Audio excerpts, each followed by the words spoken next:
Destination, The Real Horror Stories by Daniel Ahmed.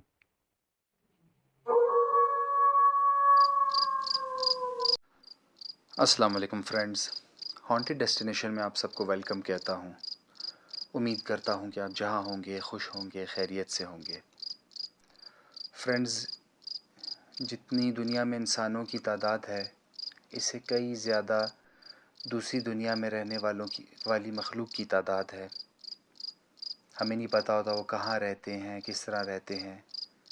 بس اللہ کا نظام ہے، اس نے مختلف طریقے سے ہر مخلوق کو ادھر اس دنیا میں آباد کر رکھا ہے۔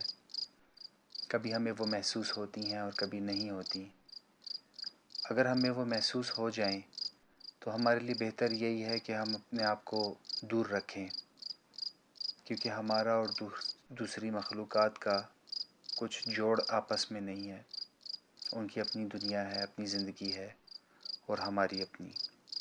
آج کی ہماری سٹوری سے ریلیٹڈ ہی ہے، جس کا نام ہے ہاسٹل کا بھوت۔ آئیے اپنی کہانی کی طرف چلتے ہیں۔ ایئر فورس کے ایک ریٹائرڈ پائلٹ اپنے ساتھ پیش آنے والا واقعہ سناتے ہیں۔ انہوں نے اپنا نام بتانے سے منع کیا ہے، ہم ان کا نام عامر تصور کر لیتے ہیں۔ عامر صاحب بتاتے ہیں کہ جب میں نیا سلیکٹ ہوا تھا تو مجھے ٹریننگ کے سلسلے میں بھیجا گیا۔ جہاں میں رہنے گیا تھا وہاں ٹریننگ سینٹر کے ساتھ ایک بہت بڑا ہاسٹل تھا، اور اس بار اتفاق سے بہت سارے کیڈٹس ٹریننگ کے لیے آئے ہوئے تھے، جس کی وجہ سے ہاسٹل بالکل بھرا ہوا تھا۔ مجھے بھی روٹین کے مطابق ایک روم الاٹ ہوا۔ میرے ساتھ 2 ساتھی اور تھے۔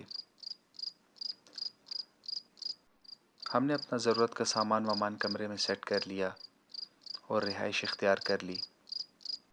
ہاسٹل کے وارڈن ہم سے ملنے کے لیے آئے اور حال احوال کر چلے گئے۔ رات کو ہم نے جلدی سونے کا ارادہ کیا، کیونکہ ہمیں صبح جلدی اٹھنا تھا اور سفر کی تھکان بھی تھی۔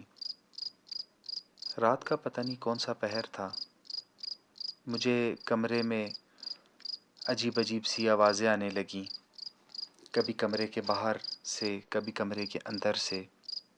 ایسے لگ رہا تھا جیسے کمرے کے باہر کچھ لوگ کھڑے جھگڑا کر رہے ہیں، اور کبھی ایسے لگے کہ ہمارے کمرے میں جو پانی کا جگ ہے وہ گر کر ٹوٹ گیا ہے۔ میں بہت زیادہ نیند میں تھا، اس لیے اٹھ کر دیکھ تک نہ سکا کہ یہ سب کیا ہو رہا ہے۔ باقی ساتھیوں کا مجھے پتہ نہیں کہ وہ بھی اٹھے یا نہیں اٹھے، یا یہ سب وہ سن رہے تھے یا نہیں۔ خیر، کچھ دن گزر گئے۔ پھر ایک رات ہمارا ایک ساتھی اچانک رات کو اٹھ کر بیٹھ گیا اور اس نے ہمیں بھی جگا دیا۔ ہم نے اس سے وجہ پوچھی اور دیکھا کہ وہ بیچارہ کچھ ڈرا ہوا سا لگ رہا تھا۔ وجہ پوچھنے پر اس نے بتایا کہ میرے ساتھ کوئی چھیڑ چھاڑ کر رہا ہے، کبھی کوئی میرے پیر میں گدگدی کرتا ہے، کبھی پاؤں کا انگوٹھا کھینچتا ہے، اور کبھی میری جو چادر ہے وہ مجھ سے کھینچ لیتا ہے۔ یہ سن کر ہم ہنسنے لگ گئے اور اس بیچارے کا خوب مذاق اڑایا۔ وہ بیچارہ شرمندہ ہو کر واپس سونے کے ارادے سے لیٹ گیا۔ یہ سلسلہ آہستہ آہستہ شروع ہوتا چلا گیا۔ ایک ایک کر کے باقی ساتھی بھی یہی شکایت کرنے لگ گئے کہ ان کے ساتھ کچھ گڑبڑ ہونے لگی ہے، رات کو وہ سکون سے سو نہیں پاتے۔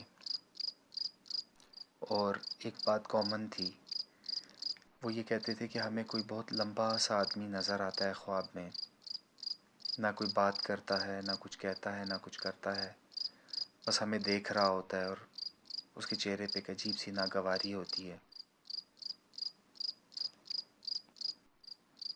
پھر آخر میں ہوا یہ کہ ایک ایک کر کے سارے ساتھی روم چھوڑ کر چلے گئے۔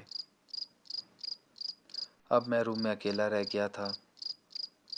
حیرت کی بات یہ تھی کہ ہاسٹل انتظامیہ نے انہیں بغیر کسی اعتراض کیے دوسرا روم الاٹ کر دیا۔ اب کیونکہ میں اکیلا رہ گیا تھا، اس لیے میں نے سوچا کہ اب میں آرام سے ہی اکیلا اس روم میں رہوں گا۔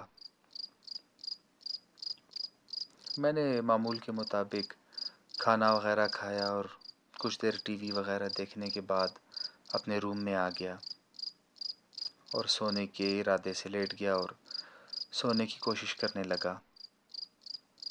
رات کا پتہ نہیں کون سا پہر تھا۔ جو کچھ میرے ساتھیوں کے ساتھ ہوا تھا، یعنی جو ان سے میں نے سنا تھا، اب وہ سب میرے ساتھ شروع ہو گیا تھا۔ میں اس چھیڑ چھاڑ سے بہت تنگ آ گیا تھا۔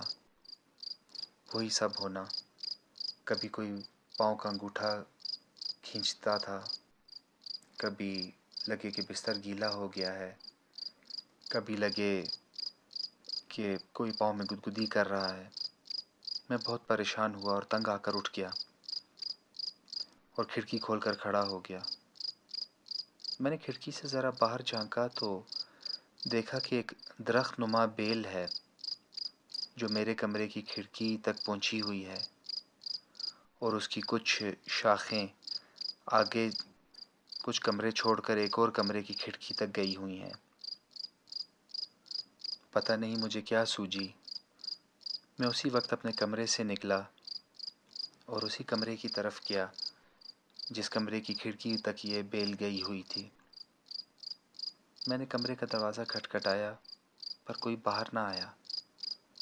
کافی دیر کھٹکھٹانے کے بعد مجھے اندازہ ہوا کہ یہ روم لاک تھا۔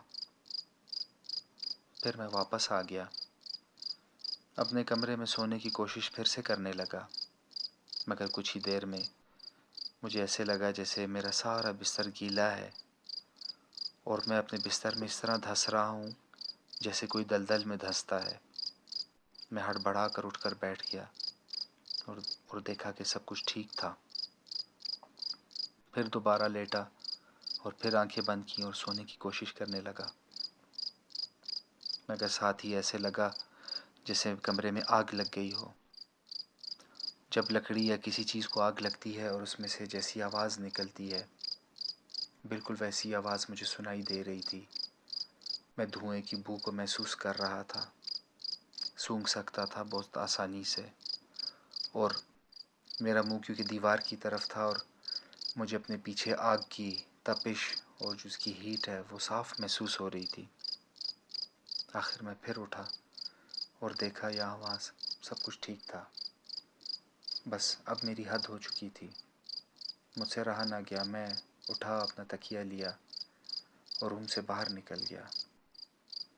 میں نے ایک اور روم کھٹکھٹایا، وہاں کے کیڈٹس آئے اور ان سے میں نے ریکویسٹ کی کہ مجھے پلیز آج رات یہاں گزارنے دیں، اور ان کو سب بتایا کہ میرے کمرے میں کچھ ایسا مسئلہ ہو رہا ہے۔ انہوں نے مجھے اجازت دے دی۔